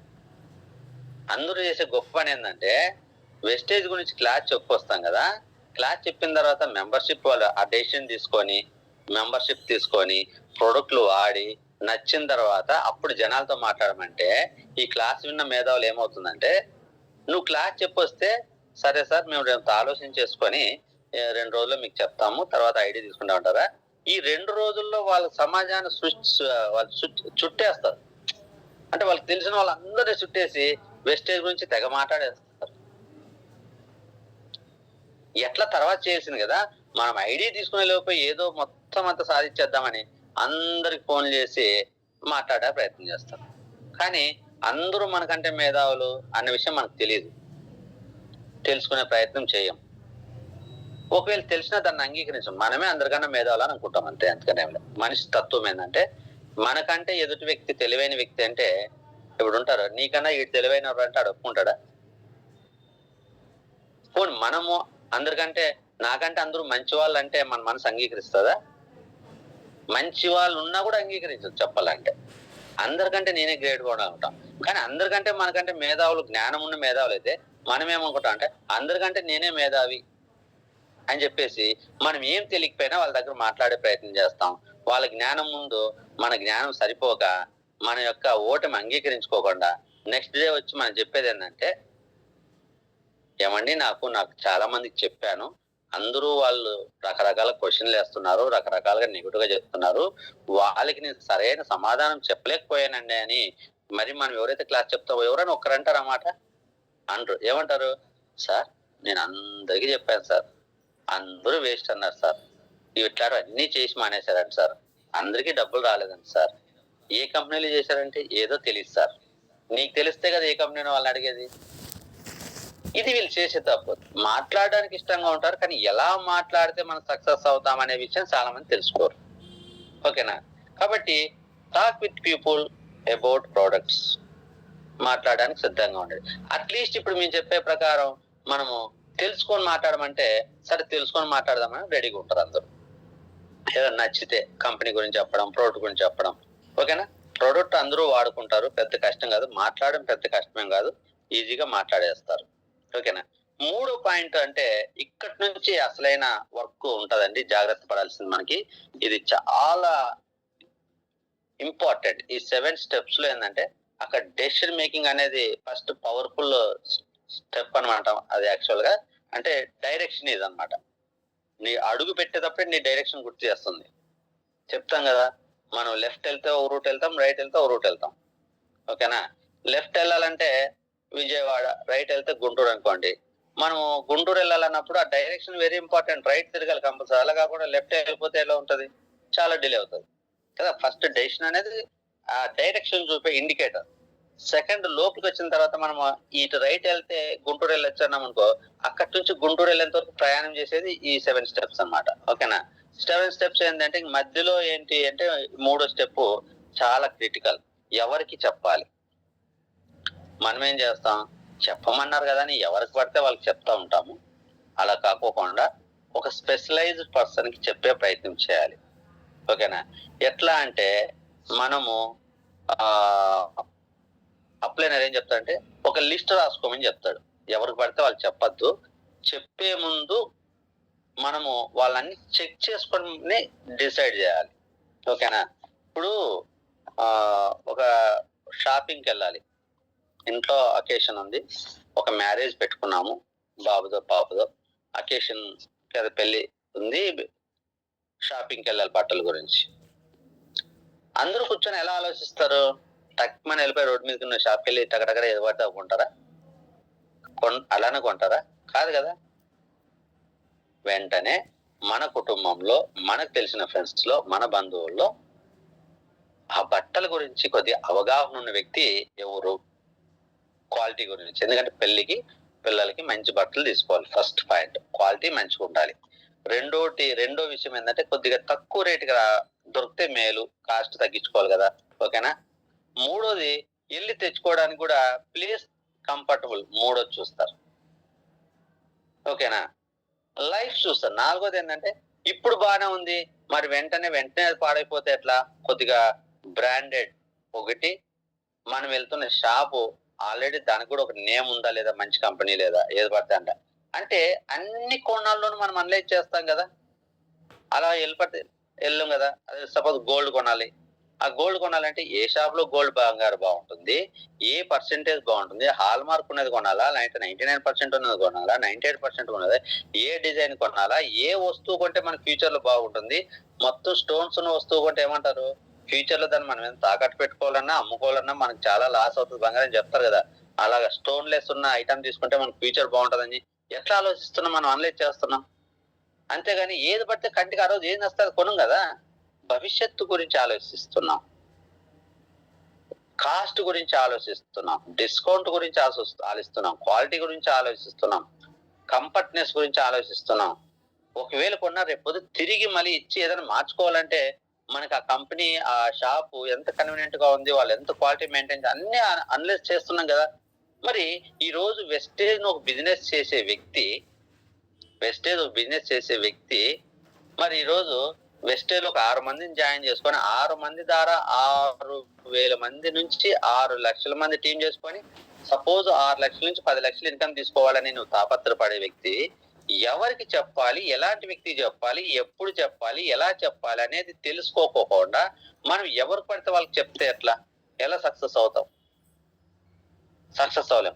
అందుకోసమే అప్లైనర్ ఏం చెప్తున్నారంటే ఫస్ట్ మీరు ఒక లిస్ట్ తయారు చేసుకుంటే, మీకు ఎవరైతే చెప్పాలనుకుంటున్నారో వాళ్ళని ఒక లిస్ట్ తయారు చేసుకుంటే ఆ లిస్ట్ లో ఉన్న వాళ్ళని అప్లైనర్ కూర్చొని వీళ్ళు ఏం చేస్తారు, వీళ్ళు నీకు ఎలా ఫ్రెండ్షిప్, వీళ్ళకి అంటే కొంత ఎక్స్పీరియన్స్డ్ పర్సన్, ఆయన సుపీరియర్ పైన అప్లైనర్ ఏంటంటే ఎక్స్పీరియన్స్ పర్సన్. తను ఎవరికి ఎలాంటి వ్యక్తులు చెప్తే వాళ్ళ మైండ్ సెట్ ఎలా ఉంటే వెస్టేజ్ లో నిలబడి మనకి ఫ్యూచర్ మనం సపోర్టింగ్ గా మనతో కలిసి వర్క్ చేస్తున్న క్లారిటీ ఉంటది. కాబట్టి అతను ముందు లిస్ట్ పెడితే ఆ లిస్ట్ ని ఇద్దరు కలిసి డిస్కషన్ చేసి దాంట్లో ఎవరైతే మన సూటబుల్ పర్సన్ ఆ పర్సన్ వెస్టేజ్ చెప్పి అతను నడిపించి ముందుకు తీసుకెళ్తే వెస్టేజ్ సక్సెస్ అవుతుంది. అలా చేయకోకుండా మనం ఐడి ఇచ్చేసి నీకు తెలిసిన వాళ్ళందరూ నువ్వు చెప్పేసి జాయిన్ చేసుకోమను, లేదా నీకు తెలిసిన వాళ్ళు చెప్పమంటే అసలు నెగిటివ్ పర్సన్స్ కి వెళ్ళిపోయి టక చెప్పేస్తే ఆ నెగిటివ్ పర్సన్స్ అంతా రిజెక్షన్స్ ఇస్తే ఈ చేయవలసిన పర్సన్ ఆగిపోతున్నారు. అందుకోసమే ఫస్ట్ అప్లైనర్ కి మనం ఎవరు చెప్పాలో ఒక లిస్ట్ రాసి పెట్టాలి. ఏం చేయాలి, లిస్ట్ రాసి నువ్వు మాట్లాడడం కాదు, ఫస్ట్ నీకు తెలిసిన వాళ్ళందరికీ నువ్వు ఎవరికైతే చెప్పాలనుకుంటున్నావు లిస్ట్ రాయండి. ఆ లిస్ట్ ఎలా రాయాలంటే ఫ్రెండ్స్ ఫార్ములా అనేది మనకు తెలుసు. మనకు తెలిసిన ఫ్రెండ్స్ అందరి గురించి లిస్ట్ రాసుకుంటాం, బంధువులందరూ రాసుకుంటాం, మనకి ఏదైనా చదువుకునే కాలేజీలోను, ట్యూషన్స్ లోను, ఇన్స్టిట్యూషన్స్ లో పరిచయమైన వాళ్ళు రాసుకుంటాం, మనం జాబ్ చేస్తుంటే ఎంప్లాయీస్ పేర్లు రాసుకుంటాం, మన ఇంటర్వ్యూ దగ్గర పక్కన వాళ్ళ పేర్లు రాసుకుంటాం. అప్పుడప్పుడు మనకు ఎక్కడైనా కాలేజ్కో, పోలీస్ స్టేషన్ కో, హాస్పిటల్ కో వెళ్తా ఉంటాం కదా. అనుకోని సందర్భాలు అక్కడ ఉన్న వాచ్మెన్లు కావచ్చు, అక్కడ వర్క్ చేసే వాళ్ళు కావచ్చు, అక్కడ ఉన్న ఎంప్లాయీస్ కావచ్చు, పరిచయమైనప్పుడు వాళ్ళు నోట్ చేసుకోవచ్చు. అలాగే స్ట్రేంజర్స్, కొత్త వాళ్ళు కూడా ప్రయాణాల్లో అప్పుడు పరిచయమైనా కూడా అనుకోకుండా మనం చెప్తా ఉంటాం. ఓకే, చెప్పడానికి అవకాశం ఉంది, మనకు కావాల్సిన మనసు యోగే చెప్పచ్చు. అట్లా మనం అన్ని లిస్ట్ అవుట్ చేసుకొని అప్పుడు ఆ లిస్ట్ తీసుకొని అప్లైనర్ దగ్గర డిస్కషన్ చేయాలి. అదో వీళ్ళందరూ ఉన్నారండి, వీళ్ళందరూ ఉన్నారు, ఫస్ట్ ఎవరు చెప్తే బాగుంటుంది, ఎలాంటి వ్యక్తులు చెప్తే బాగుంటుంది అన్నప్పుడు అప్లైనర్ డౌన్లైనర్ దగ్గర కూర్చొని వీళ్ళ మైండ్ సెట్ ఎలా, వీళ్ళు ఏమంటారు, ఎలా ఉంటారు, వీళ్ళ లైఫ్ స్టైల్ ఎలా ఉంటుంది, వీళ్ళు ఎలాంటి లైఫ్ స్టైల్ కోరుకుంటున్నారు అని ఈ అప్లైనర్ డౌన్లైనర్ ఇద్దరు కలిసి డిస్కస్ చేసిన తర్వాత అప్లైనర్ కు ఒక క్లారిటీ వస్తుంది. ఈ వ్యక్తి అయితే వెస్టేజ్ చేసుకోవచ్చు, ఈ వ్యక్తితో ఫస్ట్ మాట్లాడదాం. ఒకవేళ ఆ వ్యక్తి ఏదైనా క్వశ్చన్స్ అందించినా అప్లైనర్ ఎలా ఆన్సర్ చెప్పాలో కూడా క్లారిటీ ఉంటది. కాబట్టి అవన్నీ ఈ డౌన్లైనర్ అనేది తెలుసుకొని వర్క్ స్టార్ట్ చేస్తే సక్సెస్ అవుతాం. కాబట్టి ఎవరికి పడితే వాళ్ళకి టక టక టక అని చెప్పడం కాకుండా ముందు లిస్ట్ తయారు చేసి అప్లైనర్ చేతిలో పెట్టి ఇప్పుడు నేనేం చేయాలో చెప్పమని అడగాలి. అది రైట్ వే. అలాగే అప్లైనర్ కూడా బాధ్యతాయుతంగా డిస్కస్ చేసి ఇవ్వాలి ఒక 6 మందిని మనం తయారు చేసుకోవడానికి. కాబట్టి ఈ చాలా మంది లిస్ట్ తయారు చేసుకోకుండా డైరెక్ట్ గా ఈ రోజు మెంబర్షిప్ తీసుకొని ప్రోట్లు వాడగానే ఎవరు పడితే వాళ్ళు చెప్తారో అది రాంగ్ వే. ఇక్కడ మనకు కావాల్సిన రాంగ్ వేలో వెళ్తే ఫెయిల్యూర్ అవుతాం, రైట్ వేలో వెళ్తే సక్సెస్ అవుతాం. నెక్స్ట్ వచ్చేసి ఈ లిస్ట్ తయారు చేసిన తర్వాత ఇన్విటేషన్ ఇవ్వాలి. మరి ఇన్విటేషన్ ఇవ్వాలంటే ఎలా చెప్పాలి అనేది కూడా ఒక ప్రొసీజర్ ఉంది. ఆ ప్రొసీజర్ ను మనం ఫాలో అవ్వాలా. ఓకేనయ్యా, ఎవరు పడితే వాళ్ళకి చెప్పడము. వెస్టేజ్ చెప్పేటప్పుడు చాలా మంది ఏమంటారంటే మా దగ్గర ఒక తెలిసిన వెస్టేజ్ కంపెనీ ఉంది, అందులో ప్రొడక్ట్లు ఉన్నాయి, ఆ ప్రొడక్ట్లు వాడుకుంటే మనకు ఆరోగ్యానికి చాలా మంచిది. తర్వాత మనం ఎవరికైనా చెప్పినప్పుడు వాళ్ళు ప్రొడక్ట్లు వాడుకుంటే మనకి ఇందులో కమిషన్ వస్తుంది, లేదా డబ్బులు వస్తాయి, ఇలా మనం డబ్బులు తీసుకొని శాలరీ రూపంలో తీసుకోవచ్చు అని చెప్తారన్నమాట. ఓకేనా? ఇది తప్పా సార్ నువ్వు చెప్పేది కరెక్టే కదా, ఇలానే చెప్పాలి కదా అంటారు. ఓకేనా? ఇది జిన్ని వే కొద్దిగా ఇన్విటేషన్ వే మార్చాలి. ఓకేనా? ఆ వే ఏంటంటే మనము త్వరలో ఇప్పుడు ఈవినింగ్ 7 o'clock మీటింగ్ లో కొద్దిగా వివరంగా డిస్కస్ ఎక్కువ టీం ఉంటుందా డిస్కస్ చేద్దాం అనుకుంటున్నాను. ఫస్ట్ ఎదుటి వ్యక్తికి నీడ్ ఏది ఉందో మనం చూడాలి. ఓకేనా? ఎదుటి వ్యక్తికి ఆరోగ్యం కావాలా, లేదంటే ఆదాయం కావాలా, వాళ్ళకి ఒక లైఫ్ లో ఫ్రీడమ్ కావాలా, మనశ్శాంతి కావాలా, ఏం కావాలి అనేది మనం ఆలోచించాలి. అలాగే దాంతో పాటు ఆ వ్యక్తి మైండ్ సెట్ ఏందని కూడా అనలైజ్ చేయాలి. ఇతను రిచ్ మైండ్ సెటా, పూర్ మైండ్ సెటా, లేకపోతే ఏదన్నా డైరెక్ట్ సెల్లింగ్ గురించి ఇతనికి, లేదా ఈ వెస్టేజ్ కంపెనీ గురించి నెగిటివ్ ఒపీనియన్ ఉందా, పాజిటివ్ ఒపీనియన్ ఉందా, అన్ని మనం అనలైజ్ చేయాలి. మన బంధువులు ఉంటారు కదా, వాళ్ళు తెలియని వ్యక్తులు అయితే నువ్వు అనలైజ్ చేయడం ఎలా అనేది చెప్తాను. క్వశ్చన్ వేసి ఆన్సర్ తీసుకుంటాం. తెలిసిన వ్యక్తులకే కదా మనం లిస్ట్ రాసుకునేది. కాస్త కూస్త తెలిసిన వ్యక్తే కదా. ఏ వ్యక్తి ఎటువంటి వాడు మనం చెప్పలేమా? ఒక వ్యక్తి గురించి కొంచెం తప్ప వాడు పీసినారండి, వాడు రూపాయి ఖర్చు పెట్టలేడంటాం అని చెప్తాం మనమే. ఒకడు అన్నానుకో, వాడు తాగిపోతాడండి, వాడు అసలు పని చేయడానికి ఇష్టపడితే ఎప్పుడు తిని తాగుతా ఉంటాడు అంటారు. ఒకడు అంటాడు అంతా తిరిగిపోతాడని అంటారు మాటకి. ఒక వ్యక్తి గురించి చెప్పాలంటే అబ్బో చాలా మంచి వ్యక్తి అండి, చాలా జాగ్రత్త పడు, కానీ డబ్బు ఖర్చు పెట్టాల్సిన చోట ఫ్యామిలీకి చాలా ఖర్చు పెడతాడు, జాగ్రత్తగా పొదుపు చేస్తే కదా జాగ్రత్తగా పొదుపు చేస్తాడు, దుబారాగా మాట్లాడు, ఎంత అవసరం అంతా మాట్లాడతాడు. ఇవన్నీ ఎలా చెప్తున్నాం మనము? ఆ వ్యక్తి గురించి తెలుసు కదా, ఆ వ్యక్తి ఎటువంటి వ్యక్తి అంటేనే ఇలా చెప్తున్నాం. కానీ ఆ కోణంలో ఈ వెస్టేజ్ ఎవరికి సూటబుల్ అవుతుందని మనం అలా అనలైజ్ చేయాలి. అనలైజ్ చేసి ఆ వ్యక్తికి ఎలా చెప్తే ఇది తీసుకుంటాడు అనేది మనము బాగా ఇంపార్టెంట్ అండి. మరి ఇక్కడ చూసుకుంటే నేను చిన్న ఎగ్జాంపుల్ చెప్తాను. ఈ వెస్టేజ్ ఎలా పరిచయం చేయాలి అంటే, ఒక వ్యక్తి అనారోగ్యంతో బాగా ఇబ్బంది పడుతున్న దగ్గర వెళ్ళి నా వెస్టేజ్ లో లక్షల డబ్బులు వస్తాయి, కోటి డబ్బులు వస్తాయి, కారు వస్తుంది, ఇల్లు వస్తుంది అని చెప్పకూడదు. అనారోగ్యంతో ఇబ్బంది పడుతున్న వ్యక్తి దగ్గర సానుభూతిగా నువ్వు పలకరించి మాట్లాడి చేస్తున్నప్పుడు ఒక మాటగా నేను ఒక మాట చెప్దాం అనుకుంటున్నాను, ఈ సందర్భంలో నీ పరిస్థితి చూసి నాకు ఒక మంచి విషయం చెప్పాలనుకుంటున్నాను, ఒకసారి ఆలోచించండి. ఏంటి, మీరు చాలా హాస్పిటల్ తిరిగి చాలా డబ్బులు ఖర్చు పెట్టుకుంటే నాకు కూడా చాలా బాధ అనిపిస్తుంది, కానీ డబ్బు ఖర్చు అయితే అయింది, కానీ మన సమస్య తీరితే చాలా హ్యాపీగా ఉండేది, అయినా ఇది తీరట్లేదు. కాబట్టి నాకు తెలిసిన వాళ్ళు ఒక వెస్టేజ్ కంపెనీ ప్రొడక్ట్స్ ఉన్నాయి, అందులోన కెమికల్ లేనివి, సప్లిమెంట్ అంటారు. ఈ ప్రొడక్ట్ వాడి ఈ వ్యక్తి ఈ ప్రాబ్లం తగ్గించుకున్నాడు, ఈ వ్యక్తి ఈ ప్రాబ్లం తగ్గించుకున్నారు, మేమైతే మా ఇంట్లో ఈ ప్రోడక్ట్ వాడుకొని ఈ ప్రాబ్లం తగ్గించుకున్నాము. కాబట్టి ఈ ప్రొడక్ట్ల వల్ల మీకైనా కొంతైనా మంచి జరగచ్చు అని నేను అనుకుంటున్నాను. మీరు ఒక ప్రయత్నం చేసి ఒకసారి చూస్తారా? చూడండి, అంతే. ఎందుకంటే మీరు చాలా కష్టపడుతున్నారు, కానీ అది ఆరోగ్యం సంబంధించి ఎవరు ఏం చేయగలిగింది కాదు. ఏదైనా ఉంటే మంచి మెడిసిన్ ఇస్తే తగ్గాల, లేదంటే మంచి ప్రోడక్ట్ ఇవ్వాలా. నువ్వు ఆల్రెడీ వాడుతున్నావు, అంత రిజల్ట్ అనిపించలేదు ఇది అని చెప్తాం. లేదు, ఒక వ్యక్తి ఒక షుగర్కో బీపీకో మెడిసిన్ వాడుతున్నాడు, ఆ వ్యక్తి బీపీకి షుగర్ వాడినప్పుడు మరి అతనికి ఆల్రెడీ కంట్రోల్ ఉందనుకో, అతనికి ఏం చెప్తావు? ఇప్పుడు ఏ ఇంగ్లీష్ మెడిసిన్ తగ్గిన వ్యక్తి మేము వాడి చూడమంటాం, ఆల్రెడీ ఒక కంట్రోల్ అవుతున్నాయి థైరాయిడ్ కాదు. ఆ వ్యక్తి దగ్గర చెప్పాలంటే అప్పుడు మాట్లాడాలి, ఒక షుగర్ ఎందుకు వస్తుంది, ఒక బీపీ ఎందుకు వస్తుంది, ఒక థైరాయిడ్ ఎందుకు వస్తుంది, ఇవి ఈ పరిస్థితుల్లో మనం ఇంగ్లీష్ మెడిసిన్ వాడితే మన హెల్త్ కండిషన్ ఎలా ఉంటుంది, సైడ్ ఎఫెక్ట్లు ఎలా వస్తున్నాయి, ఇలా కాకుండా ఇలా గనక వాడుకుంటే కొద్దిగా హెల్త్ ప్రాబ్లమ్స్ తగ్గించుకున్న వాళ్ళ ఉంటాం, మనకు కొద్దిగా లైఫ్ పెరుగుతుంది, ఉన్నన్నాళ్ళు కొద్దిగా ఆరోగ్యంగా ఉండడానికి అన్నట్టు ఒక బిజినెస్ చెప్పాలనేది కాకుండా 4 మంచి విషయాల గురించి మనం మాట్లాడుకుంటాం కదా వాళ్ళ దగ్గరికి వెళ్ళి. అలా మాట్లాడుకున్నప్పుడు కరెక్టే, నువ్వు చెప్పేది బాగానే ఉంది. ఇప్పుడున్న పరిస్థితిలో ఇంగ్లీష్ మెడిసిన్ కాకుండా మనం ఏం వాడేది ఉంది ఇట్లాంటి తగ్గించుకోవడానికి? ఇంకేం లేదు కదా అన్నప్పుడు నాకు ఒక కంపెనీ తెలుసు, నేను ఇవి వాడుతున్నాను. ఒకవేళ నీ ఆలోచన ఇలా ఉండాలని, నేనైతే ఇలా ఉండాలనుకుని నేను వాడుతున్నాను, నువ్వు ఇలా ఉండాలని వాడుకోవాలంటే అన్నట్టు చెప్పకనే వాళ్ళకి అది పరిచయం చేయాలి. ఫైనాన్షియల్ గా ఇబ్బంది పడుతున్న దగ్గరికి వెళ్ళి నువ్వు ఆరోగ్యం గురించి గంటల కొద్ది మాట్లాడితే అతను మాట విండు. అతనికి అప్పుడు ఆర్థిక సమస్యలు తీయడం ఇంపార్టెంట్. ఓకే, ఇట్లా దీని గురించి మాట్లాడాలి. మరి అతనికి డబ్బు అవసరం లేదు, ఆరోగ్యము అవసరం లేదు, మరి ఎలా చెప్పాలి? రెండు ప్రాబ్లం ఉంటే చెప్తాం. అలా అటువంటి వ్యక్తి ఏం చేస్తున్నాడంటే, డబ్బు వస్తుంది, సాఫ్ట్వేర్ ఎంప్లాయీస్ కి ₹1,00,000 శాలరీ వస్తుంది. అయ్యా నీ శాలరీ జాబ్ ఎలా ఉందంటే, నాకు చాలా హ్యాపీగా ఉందని ఎవరు చెప్పరు. ఈ తలనొప్పిని తట్టుకోలేకపోతున్న, నరకం కనపడుతుంది, ఎప్పుడు కంప్యూటర్ ఆన్ చేసుకుని కూర్చోవాలి, ఏ టైంలో కాల్స్ వస్తాయి తెలియదు, వాళ్ళ బాధలు వాళ్ళు 100 చెప్తారు. అంటే రియల్ గా అతను ₹1,00,000 శాలరీ వస్తుంది, లగ్జరీగా ఏసీ రూమ్ లో కూర్చుంటున్నారు, బయట తిరగట్లేదు, కంప్యూటర్ పట్టుకుని కూర్చుంటున్నారు.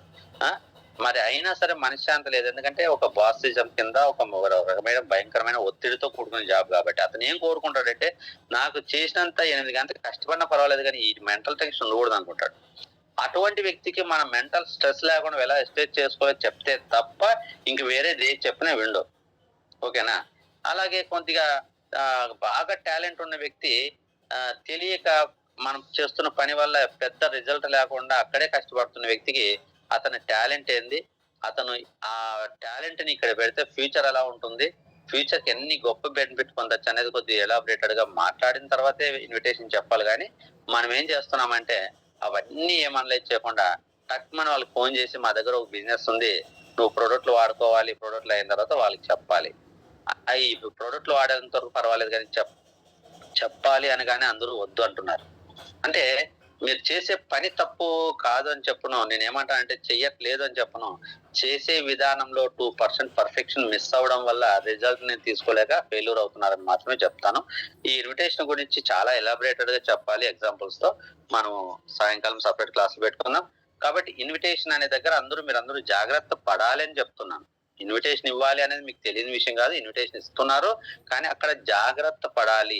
జాగ్రత్త పడే ముందు లిస్ట్ రాసుకోవాలి, లిస్ట్ లో ఉన్న పర్సన్స్ తో అప్లైనర్ తో డిస్కస్ చేయాలి, ఏ వ్యక్తికి ఎలా చెప్పాలో అప్లైనర్ దగ్గర నుంచి తెలుసుకొని వాళ్ళకి మాత్రమే మీరు ఇలా చెప్పగలిగితే అక్కడ మీకు తొందరగా ఐడియాలు వస్తాయి. వచ్చిన పర్సన్ కి మళ్ళీ మీటింగ్స్ అంటే ఏం లేదండి, ప్రెజెంటేషన్ అంటాం. అంటే ఇన్విటేషన్ చెప్పినప్పుడు అంతా చెప్పం కదా, ఒక మంచి ఆపర్చునిటీ, ఇలా ఫ్యూచర్ ఇలా ఉంటుంది, మన లైఫ్ లో ఇవన్నీ నెరవేర్చుకోవచ్చు అని చెప్తాం. అవునా, ఏంటి అది అన్నప్పుడు అతనికి కంప్లీట్ గా కంపెనీ ఏంటి, డైరెక్ట్ సెల్లింగ్ విధానం అంటే ఏంటి, ఇప్పుడు ప్రెజెంట్ డైరెక్ట్ సెల్లింగ్ ఉన్న వాల్యూ ఏంటి, సెంట్రల్ గవర్నమెంట్ ద్వారా ఉన్న మనకి అప్రూవల్స్ ఏంటి, మన కంపెనీకి ఉన్న అప్రూవల్స్ ఏంటి, ఈ కంపెనీలో ఎన్ని ప్రోడక్ట్లు ఉన్నాయి, ఈ ప్రోడక్ట్లు ఎలా ఉంది, కంపెనీ యొక్క మనీ జనరేషన్ ప్లాన్ ఎలా ఉంటుంది, దీన్ని ఎలా పొందవచ్చు అనేది ఎలాబరేటర్ గా దీని గురించి డిస్కస్ చేయడమే ప్రెజెంటేషన్ అంటాం. దాన్ని మనం మీటింగ్స్ రూపాయలు తెలుసుకుంటాం. ఈ మీటింగ్స్ కూడా మనకు తెలుసు, జూమ్ మీటింగ్స్ ఉంటాయి, లైవ్ మీటింగ్స్ ఉంటాయి. మరి జూమ్ మీటింగ్స్ మనకు డబ్బులు లేకుండా చేసుకోగలిగింది కాబట్టి ఎదుటి వ్యక్తికి జూమ్ ఎలా జాయిన్ అవ్వాలో మనం అన్ని చూపించుకొని వినిపించుకోవచ్చు. అప్లైనర్ చెప్పే క్లాసులు, లేదంటే అప్లైనర్ తీసుకొని మనం క్లాస్ చెప్పొచ్చు, లేదంటే మనమే చెప్పగలిగితే మనము చెప్పాలి. చెప్పే దగ్గర ఇక్కడ జాగ్రత్త పడాల్సింది ఏంటంటే, అక్కడ ఈగుంటే ఈగను చంపడం, దోమ చచ్చిపోతే దోమ చంప పెట్టడం కాకోకుండా ఎదుటి వ్యక్తి మైండ్ సెట్ ని అనలైజ్ చేసుకుంటూ క్లాస్ చెప్పాల్సి ఉంటుంది. ఎప్పుడైనా గుర్తుపెట్టుకోండి. ఓకేనా? ఒక హోమ్ మీటింగ్ చేస్తాం, అక్కడ ఉన్న వ్యక్తులు వాళ్ళ యొక్క మనోభావాలు, అంటే జాబ్ చేసే వాళ్ళ, వ్యవసాయం చేసే వాళ్ళ, లేదా హౌస్ వైఫ్ గా ఉన్న లేడీసా, లేదంటే కొద్ది చిన్న చిన్న వర్క్లు చేసుకున్న వాళ్ళ చేస్తున్న పనులను ఇందులో ఇన్వాల్వ్ చేసి క్లాస్ చెప్పాల్సి వస్తుంది. అంటే వాళ్ళు ప్రెజెంట్ చేస్తున్న వర్క్ ఏంటి, అందులో వాళ్ళు పడుతున్న ఇబ్బందులు ఏంటి, మన వెస్టేజ్ ఉపయోగించుకుంటే ఆ ఇబ్బందులు లేకుండా ఇందులో లగ్జరీగా ఎలా మనం దీంట్లో లైఫ్ ని అనుభవించవచ్చు అనే దాన్ని కొద్దిగా లింక్ చేస్తూ ప్రెజెంటేషన్ ఇవ్వగలిగితే చాలా అద్భుతంగా వాళ్ళు కనెక్ట్ అవుతారు. అంతేగాని నువ్వు ఎదురుగా చిన్న చిన్న పనులు కూలి పని చేసుకున్న వాళ్ళనో, హౌస్ వైఫ్నో, లేదంటే చిన్న చిన్న పని జాబ్ చేసుకున్న వాళ్ళని పక్కన పెట్టుకొని సాఫ్ట్వేర్ ఎంప్లాయీస్ కి క్లాస్ చెప్పినట్టు నువ్వు సాఫ్ట్వేర్ ఎంప్లాయీస్ కి చెప్పినట్టు చెప్తే వీళ్ళకి దాన్ని కనెక్ట్ అవ్వదు. అలా కాకోకుండా సాఫ్ట్వేర్ ఎంప్లాయీస్ ని ఎదురు కూర్చోపెట్టుకొని మనం నార్మల్ పనికి వెళ్ళే వాళ్ళని లేదా హౌస్ వైఫ్ కూర్చోపెట్టుకొని చెప్పే విధంగా సాఫ్ట్వేర్ ఎంప్లాయీస్ చెప్పకూడదు. సాఫ్ట్వేర్ ఎంప్లాయీస్ దగ్గర మాట్లాడినప్పుడు అతను పని ఎలా ఉంటుంది, అతని కష్టాలు ఎలా ఉంటున్నాయి, అక్కడ ఎక్కడ ఇబ్బంది పడుతున్నాడు, ఆ ఇబ్బంది లేకపోతే ఇక్కడ ఎలా మనం దీన్ని తీసుకుంటే ఎంత గొప్పగా ఫ్రీడమ్ గా మనం దీన్ని పొందవచ్చు అనేది అలా ఆ పాయింట్ మనం అనలైజ్ చేసుకోవాలి. అంటే వాళ్ళు అక్కడ ఉన్న పర్సన్స్ లేదు వాళ్ళెవరు వీళ్ళెవరు ఉన్నప్పుడు అందరినీ దాంట్లో కలిపే విధంగా క్లాస్ చెప్పాల్సి ఉంటుంది. ఇది కొద్దిగా అనుభవంతో కూడుకున్నది. అందువల్ల అప్లైనర్స్ హెల్ప్ తీసుకోవాలి. అప్లైనర్స్ దగ్గర ఇవి డిస్కస్ చేసి నేర్చుకోవాలి. అంతేగాని నాకు 4 ముక్కలు తెలుసు ఇదే ప్రపంచం అనుకొని అదే వెళ్ళి చెప్తే సక్సెస్ అవ్వదు. ఓకేనా? కాబట్టి ప్రెజెంటేషన్ మీటింగ్ అనేది కామన్. ఎప్పుడైతే ఇది చెప్పిన తర్వాత మనకి ఐడియా చేసుకున్న తర్వాత ఆ వ్యక్తితో మనము ప్రతిరోజు లేదా 2 రోజులకు ఒకసారి ఒక పాజిటివ్నెస్ తో ఒక మన కుటుంబ వ్యక్తులతో కలిసి ఎలా జీవనం చేయడానికి ప్రయత్నిస్తామో వాళ్ళు కూడా మన వెస్టేజ్ ఫ్యామిలీ మెంబర్స్ కాబట్టి ఏదో వాళ్ళ డౌన్ లైనర్స్ వాళ్ళకి అలా చెయ్యి ఇలా చెయ్యి అది ఇది అని కాకోకుండా ఒక వాళ్ళని లాభం పొందే విధంగా మన ఆలోచన ఎలా ఉండాలంటే మనం కింద ఎవరైతే మనల్ని నమ్మి వచ్చారో వాళ్ళకి మంచి జరిగే విధంగా మంచి చేయాలనే ఉద్దేశంతో వాళ్ళతో మన మాటలు సంభాషణ గాని మన జర్నీ గాని ఉండాలి. ఎట్లా అంటే ఈ రోజు వాళ్ళు వచ్చారు, అమ్మ నా కింద 4 వచ్చారు, ఈ 4ని తీసుకెళ్లి 100 పీవీ కొనిపించి ఏదో రకంగా ఆమాయి మాటలు చెప్పేసి ఒక 100-120 పీవీ కొనిపించి నేను ఫాస్ట్ స్టార్ట్ అయిపోయి నేను మాత్రం ఓచర్ తీసుకోవాలి, నేను క్యాష్ బ్యాక్ తీసుకోవాలి అనే ఉద్దేశం ఉండదు. మన కింద 4 వచ్చారు, వాళ్ళ పరిస్థితిని అర్థం చేసుకొని వాళ్ళు 30 పీవీ తీసుకుంటే మంచిదా 100 పీవీ తీసుకుంటే మంచిదా, ఓకేనా? వాళ్ళతో వివరంగా డిస్కస్ చేయాలి. ఒకవేళ ఎవరైనా తెలియక 100 పీవీ గురించి తీసుకునే వచ్చినా అరే మీ పరిస్థితి కదరా ఇలా వద్దులా ఇలా చేసుకుంటే కొద్దిగా నీకు తర్వాత మరి నెక్స్ట్ మంత్ ఇబ్బంది అవుతుంది, మళ్ళీ నువ్వు ఆడ స్ట్రగుల్ అవుతావు, నువ్వు చిన్నగా ఇలా చెయ్యి, కావాలంటే మన టీంతో ఇలా ముందుకెళ్దాం అని వాళ్ళు ఒకవేళ బై మిస్టేక్ రాంగ్ వేలో వెళ్తున్నా నువ్వు వాళ్ళని సరి చేయాలి. నీ లాభం గురించి ఆలోచించద్దు, వాళ్ళ లాభం గురించి ఆలోచించే విధంగా నీ ఆలోచనలు నీ నడవడిక ఉన్నప్పుడు వాళ్ళు నీతో ఏకీభవిస్తారు. నువ్వు చెప్పిన మాట కాదన్నారు. అది టీం వర్క్. అంతేగాని మన స్వార్థం కోసం మనం ఎదగడం కోసమే మనం ప్రయత్నం చేస్తే మాత్రము ఆ టీం వర్క్ కాదు. స్వార్థంతో కూడుకున్న వ్యక్తికు వాళ్ళు 1 నెల 2 నెలలు 3 నెలలు మనతో చూసి మన ఆలోచనలను గమనించి వీళ్ళతో పెట్టుకుంటే వీళ్ళు మనల్ని ఉపయోగించుకొని వీళ్ళు పైకి వెళ్ళడానికో వీళ్ళు లాభాలు పొందడానికో జీతాలు తీసుకోవడానికో మమ్మల్ని వాడుకుంటున్నారా అనే ఒక నెగిటివ్ థింకింగ్ వచ్చేసి వాళ్ళు మనతో జర్నీ చేయడానికి ఇష్టపడరు. ఓకేనా? కాబట్టి వాళ్ళని ఎప్పుడు మనం ఆలోచన ఎలా ఉండాలంటే మన కిందున్న వాళ్ళకి మంచి జరగాలి, మన కిందున్న వాళ్ళకి న్యాయం చేయాలి. మనకు ఒకవేళ మనకు తొందరగా ఇన్కమ్ రాకపోయినా పర్వాలేదు, మన కిందున్న వాళ్ళకి మనము మంచి చేయాలనే ఆ పాజిటివ్నెస్ మంచి ఆలోచనతో వాళ్ళతో కలిసి ప్రతిరోజు వాళ్ళు కొన్ని విషయాలు నేర్పించే ప్రయత్నం చేయాలి. టీం వర్క్ అంటే ఏం లేదు, వాళ్ళకి కొత్త విషయాలు నేర్పించాలి. ఆ నేర్పించే విషయంలో ఒక నాణ్యత ఉండాలి, మన ఆలోచనలో కూడా నాణ్యత ఉండాలి. అది స్వార్థంగా ఉండిపోకుండా అది కలిసి కొద్ది రోజులు వాళ్ళకి కొన్ని నేర్పిస్తున్న ప్రయాణంలో టీం వర్క్ అంటారు. వాళ్ళతో కలిసి పనిచేయడం. ఇంకా డీటెయిల్ గా దీనికి ఒక్కొక్క క్లాస్ సపరేట్ గా పెట్టి వాళ్ళు నేర్చుకుంటాం. కాబట్టి ఇవన్నీ మీరు నేర్చుకునే విషయాలు. ఇక్కడ నాకు తెలిసి ఇక్కడ ఎలా ఉందంటే చెప్తున్నా కదా, చాలా మంది లీడర్లు ఎలా ఉంటారంటే నేను ఏదో రకంగా క్వాలిఫై అయిపోవాలి కాబట్టి నా కింద ఉన్న వాళ్ళతో ఏదో రకంగా కొనిపించేయాలి అనే ఒక మంచిదే, అది తప్పేం కాదు. కానీ ఎలా ఉంటదంటే నా కోసం నేను కష్టపడడం కన్నా ఇతరుల కోసం కష్టపడే దాంట్లో ఉన్న విలువ ఆనందం చాలా గొప్పగా ఉంటుంది. మన ఆలోచనలు కొద్దిగా చేంజ్ చేసుకుంటే ఇంకా మనం స్ట్రాంగ్ అవుతాం.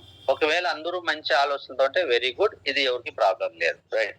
నెక్స్ట్ ఫాలో అప్ అంటే మనం ఏదో వాళ్ళని కొనిపించేకో లేదా మీటింగ్ల కోసమే ఫాలో అప్ కాకోకుండా వాళ్ళు ఎక్కడైతే అధైర్యపడుతున్నారో ఆ అధైర్యపడే పరిస్థితి నుంచి వాళ్ళని ధైర్యపరిచి మనం గమనించాలి. ఫాలో అప్ అంటే మానిటరింగ్ అంటే వాళ్ళు మన కింద ఉన్న 5-6 మంది మనం ఎవరినైతే జాయిన్ చేసుకున్నామో వాళ్ళు పాజిటివ్ లో ఉన్నారా నెగిటివ్ లో ఉన్నారా, వాళ్ళు ఎవరికైనా ఇన్విటేషన్ చెప్పే దగ్గర ఇబ్బంది పడుతున్నారా లేదా ప్రొడక్ట్ కొనే దగ్గర ఇబ్బంది పడుతున్నారా, వాళ్ళకి ఎటువంటి సందర్భంలో కొనిపిస్తే వాళ్ళకి లాభాలు వస్తాయి, ఇట్లా మనం అన్ని చూసుకొని వాళ్ళు ఎక్కడైనా అధైర్యపడుతుంటే అక్కడ మనం వెళ్ళి వాళ్ళ యొక్క భారాన్ని కూడా మనం అవసరమైతే చేత పట్టుకొని వాళ్ళని నడిపించాలి. చేయి పట్టుకొని పిల్లోడు అధైర్యపడి స్కూల్కి వెళ్ళడానికి అధైర్యపడుతుంటే తల్లి ఏం చేస్తుంది, బ్యాగ్ తీసుకొని నేను చక్క ఒక చాక్లెట్ పంపించి ధైర్యం చెప్పి ఏం లేదన్నా నువ్వు వాడు లోపలికి వెళ్ళి కూర్చొని నేను బయట ఉంటాను ఇక్కడే ఉంటానన్నా నువ్వు లోపలికి వెళ్ళని చెప్పి పిల్లోని పంపిస్తుంది. అక్కడే తల్లి ఉంటుందంటే ఉండకపోయినా ముందు ధైర్యం ఇస్తుంది. That is the follow up. ఓకేనా? తర్వాత 2-3 రోజుల తర్వాత మనల్ని నమ్మేసి మనతో పాటు జర్నీ హ్యాపీగా వస్తారు. తర్వాత ఏమవుతుంది, అమ్మా నువ్వు రావద్దమ్మా నేను వెళ్తానులే అని చెప్పి అదే పిల్లలే ధైర్యంగా వెళ్ళిపోతారు. ఇక్కడ మన కింద ఉన్న వాళ్ళు కూడా మన టీంలో ఉన్న వాళ్ళు కూడా చిన్న పిల్లలతో సమానం. వాళ్ళని ధైర్యాన్ని ఇవ్వాలి. వాళ్ళు అధైర్యపడుతున్న పరిస్థితులు మనం తెలుసుకొని వాళ్ళ ధైర్యాన్ని ఇచ్చి వాళ్ళని చేయి పట్టుకొని ఈ వెస్టేజ్ లో ముందుకు నడిపించడమే. చిన్నపిల్లోని తల్లి స్కూల్కి ఎలా నడిపిస్తుందో ముందు నడిపిస్తే ఆ స్కూల్కి వెళ్ళి ఆ స్కూల్ వాతావరణానికి అలవాటు పడి అందులో విద్య నేర్చుకుంటున్నప్పుడు వాళ్ళు ఒక రకమైన ధైర్యం వస్తుంది. తర్వాత మనకే హ్యాపీగా సపోర్ట్ చేస్తారు పిల్లలు. అట్లా మన కింద ఉన్న డౌన్ లైనర్స్ కూడా మనము ఒక సన్మార్గంలో ధైర్యపరిచి నడిపించినప్పుడు ఈ వెస్టేజ్ లో ఉన్న బలాలు వాళ్ళకి తెలిసిన రోజు మనం చెయ్యి వదిలేసినా వాళ్ళే మన వెనకాల ఉంటారు. ఒకప్పుడు మనం ముందుండి మనల్ని నడిపిస్తారు. అది కాబట్టి లీడర్స్ క్లాస్ అనేది ఎగ్జాక్ట్ గా క్లోజ్ చేయాలనే ఉద్దేశంతో మనం షార్ట్ గా తీసుకున్నాము. ఇక్కడ ముఖ్యంగా 7 స్టెప్ లో చెప్పాల్సింది ఏంటంటే ఫస్ట్ డెసిషన్ స్ట్రాంగ్ గా తీసుకోవాల్సిన వాళ్ళు, తీసుకోలేని వాళ్ళు ఎవరైనా ఉంటే వాళ్ళు స్ట్రాంగ్ గా డెసిషన్ తీసుకోండి. వెస్టేజ్ లో మనం కోరుకున్న లైఫ్ ని పొందవచ్చు. రెండోది వచ్చేసి మరి ప్రొడక్ట్లు వాడుకోవాలి, అందరూ వాడుకుంటారు. వాడుకోవడానికి ఇంకా క్లారిటీ లేని వాళ్ళు క్లారిటీ తీసుకోండి. తర్వాత మనం వాడుకున్న ప్రోడక్ట్లు మనకు నచ్చిన విషయాన్ని ఇతరులతో మాట్లాడాలి. మాట్లాడేటప్పుడు దానికి ఒక జ్ఞానాన్ని నాలెడ్జ్ పెంచుకొని అప్లైనర్ చెప్పిన ప్రకారం వెళ్ళాలి, కానీ ఎటు పడితే అటు వెళ్ళకూడదు. మూడోది వచ్చేసి లిస్ట్ తయారు చేసుకోవాలి. అప్లైనర్ చెప్పినట్టు ఆ లిస్ట్ ని అప్లైనర్ దగ్గర కూర్చొని డిస్కషన్ చేసి ఎవరికి ఏం చెప్పాలో తెలుసుకోవాలి. తర్వాత చెప్పే విధానం కూడా ఇన్విటేషన్ అంటాం. నాలుగోది అది అప్లైనర్ తో తెలుసుకున్న తర్వాత ఆ ప్రకారంగా మాట్లాడాలి. నెక్స్ట్ మరి మీటింగ్స్, ఆ ఇన్విటేషన్ చెప్పిన తర్వాత వాళ్ళకి ప్రెజెంటేషన్ అప్లైనర్లతో ఇప్పించుకుంటాం. తర్వాత మనం నేర్చుకొని మనం ఇస్తాం. మరి ఆరోది వచ్చేసి కలిసి పనిచేయడం. కలిసి పనిచేసే దగ్గర మనలో స్వార్థం లేకుండా మన టీం కోసం ఆలోచిస్తూ మనం పనిచేయాలి. ఏడోది వచ్చేసి ఫాలో అప్. మన టీం అధైర్యపడిన చోట మనం నిలబడి ధైర్యపరిచి వాళ్ళని నడిపించాలి. అంతే. ఇవి చేయగలిగితే మంచి టీం నిర్మించి మనం అనుకున్న డ్రీమ్స్ నెరవేర్చుకోవడానికి చాలా easy system wastage. Okay, thank you so much leaders. All the best. మరి ఇక్కడ చూసుకుంటే network marketing is duplication business. మనం ఏం లేదు, మన అప్లైనర్స్ దగ్గర నేర్చుకోవాలి. ఆ నేర్చుకునేది మనం పాటించాలి, మన కింద ఉన్న వాళ్ళకి నేర్పించే ప్రయత్నం చేసుకోవాలి. ఇవన్నీ మీకు తెలిసిన విషయాలే. Thank you so much. All the best ఎవరైనా ఇష్యూస్. షార్ట్ గా మనము మాట్లాడేసి క్లాస్ కూడా క్లోజ్ చేయాలి.